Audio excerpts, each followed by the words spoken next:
For the first 6 months of starting this business, I did not have a car. So what do? I get all the computers on a cart that I steal from Superstore, bring it to my apartment, put the computer, take the cart, post office, drop them off, and then take the cart back to Superstore. I regretted my first gaming PC purchase. I don't want anyone to fall in the same issue.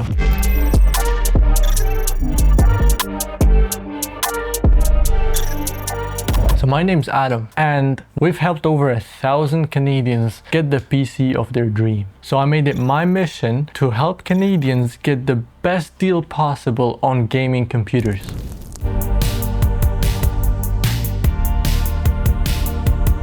Computers were a huge part of my life. Though I didn't have much access to them, I tried my absolute best to try and get some of the time to play those games that everyone play. After a while, it evolved into something bigger. I wanted to make a name for myself. So I got into esports and I founded my team, and we even actually made it to semifinals in Valorant here in North America. And that was all with a super budget computer. I knew if I had a better computer, maybe a better setup, I could have done more. So I was trying all the time to push the limits of that little computer, overclocking, tweaking this, uninstalling all the bloatware and all that. Deep inside, I just wished someone would have done that for me. I could have skipped all the headache and just focused on my game.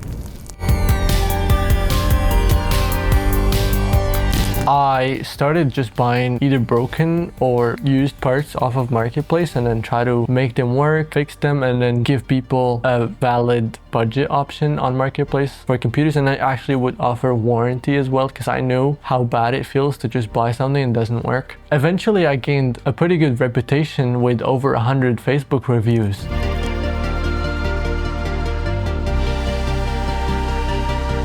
Not really. So I used to have this part-time job. The store closed, so I just got let go basically. Knowing that your only source of income is gone, it was pretty sad. So I'm like, what do I know how to do? I know how to build and fix computers. People would bring in their friends, hey, can you upgrade my PC, all this, all that. I was like, okay, maybe there's potential in this. So I hopped in, learned how to make a website, made a logo, and got some products out there, and people started actually buying it. I noticed that the companies now that sell pre-built, it's all a scam. Either trying to rip you off overpriced, low quality parts, or horrible warranty terms. You really need to know a lot more when you're buying a computer. And I was like, hey, I'm gonna do the complete opposite. I don't care about making money. What I care is making people happy. Because in this world where everyone's trying to make money, not everyone is trying to be honest and try to make people feel safe.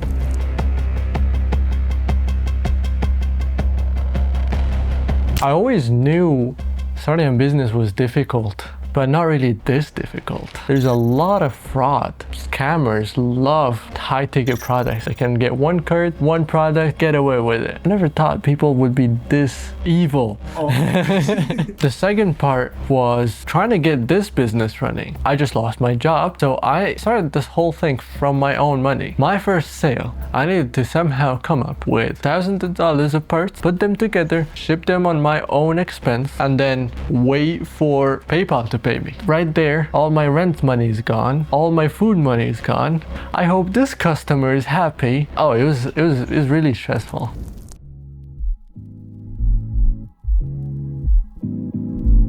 We got a lot of good feedback. You know, people, when they bought from my website, they knew they were buying from a new company. They somehow knew words of support meant a lot. Those words of support is really what helped me sleep at night, really, because I wanted to give this business all my time. I didn't try to look for a job or something. I made sure I'm working on this business all the time I could.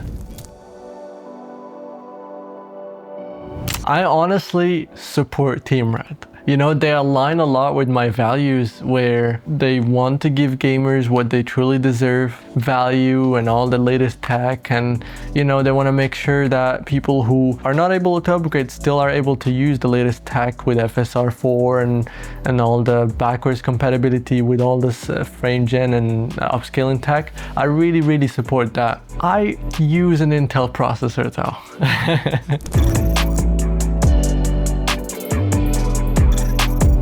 If I had to just pick one, I would pick the best one. I'm sorry, AMD, I'm going with the 5090.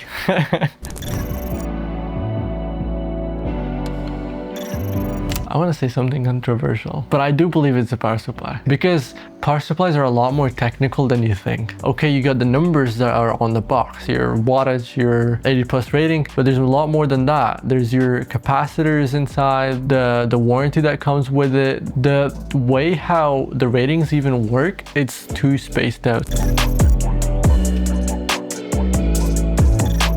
Overrated PC part, your RAM. I don't think anyone said that. You could get away with 16 gigs if you know how to do it. Windows right now these days will use a lot of RAM, but if you really know how to tweak it, you could get away with some really low numbers in your RAM. I'm sure you're familiar with the GTX 1080, right? It's considered one of like the GOAT cards. It is. NVIDIA. So for the first time, it was actually dethroned by the lowest tier from NVIDIA's lineup. So the 5050 actually outperformed the GTX 1080 Ti. Is there a GPU that you would say has taken the mantle of the greatest of all time GPU? In my opinion, the legendary card right now would be the 5700 XT or the 6600 XT. Those two cards offer tremendous value for the money, and you could still buy the 6600 brand new right now, and it probably there's nothing that comes close FPS per dollar on those, especially when you think that AMD always will give value to the gamers with cards that are still of older generations. So you still get your FSR, the new tech, the frame gen, the upscaling. So I would say even in the few next years, you probably get something else. I can't think of what they're making out there in their labs, but you never know.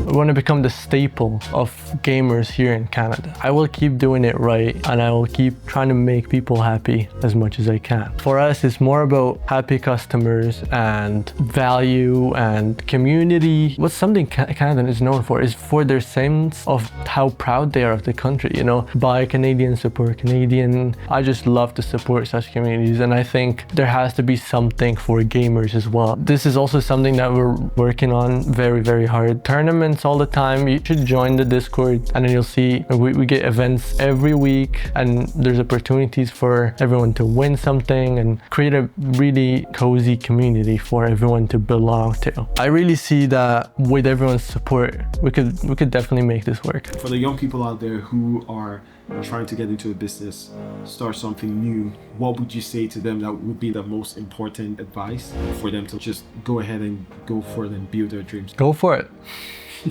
It's not going to be easy, but that's not what you should be thinking about. A lot of the times I will feel myself against a wall, and what really motivates me is, hey, one day I'm going to make it, and I'm going to think about myself in this situation, and I'm just going to smile. I'm going to be like, hey, I'm really happy I made it. I cannot betray my future self and just stop here. It's also a really enjoyable journey. You know, it may be tough, full of emotions, full of hardship, full of things that are really uncomfortable, but part of it, you sit around and you're like, hey, my life's not boring. I'm not doing what everyone's doing. I'm actually trying to make something different and maybe aspiring to change someone's life. And I'm not gonna tell you I sleep at night, but I'll tell you when I make it, I'll be happy.